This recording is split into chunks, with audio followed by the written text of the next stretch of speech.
children. For the Garrisons. And my grandmother, I think, was about second or third in line in age with the original Hicks family. My dad was born October the 20th, 1903. He passed away July the 17th, 2000. So he was about 96 and 3/4 years old. But I think a trait with the Hicks family was speed, always in a hurry. Because I can remember Pappy always, and later on we started calling him Pappy.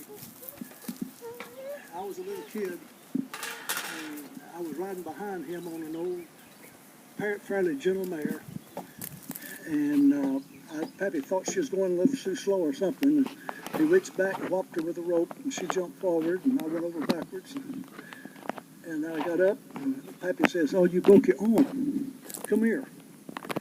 And so I went over there to him, and he put my arm and put it in place, and I crawled up behind him. We drove to the house, and Mother was sitting in the kitchen at the window. And anyway, they carried me to Dr. Sherrill in Medina, and he said, "Well, it looked like you did a good job of setting it." So he put a cast on it. And one Sunday morning, I just didn't want to go to church. I wanted to go fishing. And the river was about 3/4 of a mile from my house, I guess, and I insisted, and I said, "Well, if you just insist, you go ahead and go fishing, and we're going to go to church." Well, I walked down to the river and was hopping from one big rock to another, and I caught the fish hook, and it came from my leg. And I had a pocket knife, and I cut the string off, and went back to the house and waited for them to get back from church. And there's, that's what you get for not going to church. So Pappy took his pocket knife out, pulled it out, and just cut the flesh off, and that took care of that. But this was, I don't know, the trait seemed like, with the Hicks family, they would do something and do it pretty quick. One day, we were rounding up goats way back on the divide. Of course, when I put our goats in the other pasture, then it was all just about dark or twilight. And I was not very big, but my mare was just following Pappy, and we went off down through the cedar, down the mountain, and directly he just disappeared. Well, I tried to pull my reins up, but I couldn't get a hold of him in time. And it was a bluff about, 7 or 8 feet high, and he just dove off into the creek bed. And of course, I wouldn't have done it if I could have stopped my horse, but we made it. During the Second World War, shotgun shells were scarce. And, of course, meat was too. And we had some neighbors there that had part of our place leased for hunting. And a neighbor across the road became big friends with them, and they got talking about maybe getting some venison that night.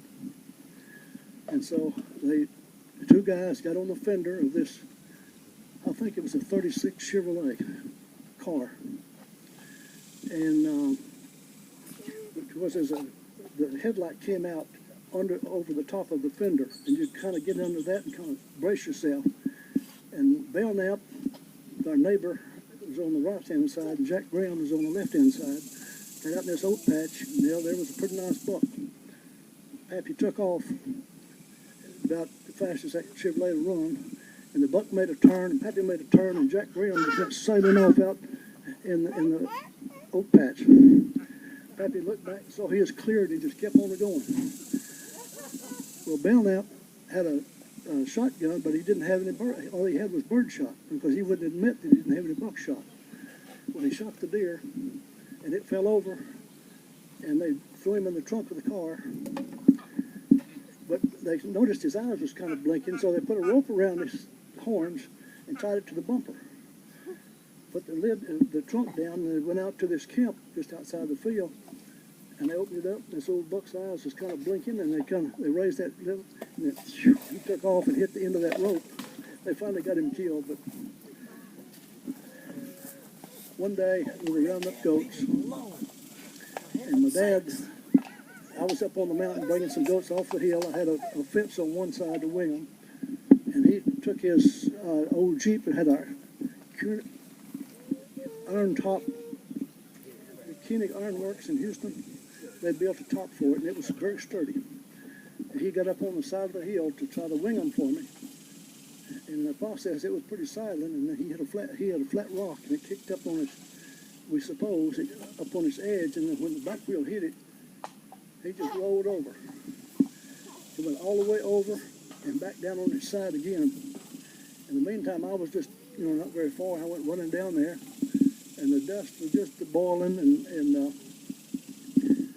when I got there, Pappy was standing in the one window, sticking his head out the other window, and just grinning like he had a... but it was an honor and a privilege to grow up with the influence of a man like that. And we're just very thankful for the tradition that the Hicks family has. Thank you.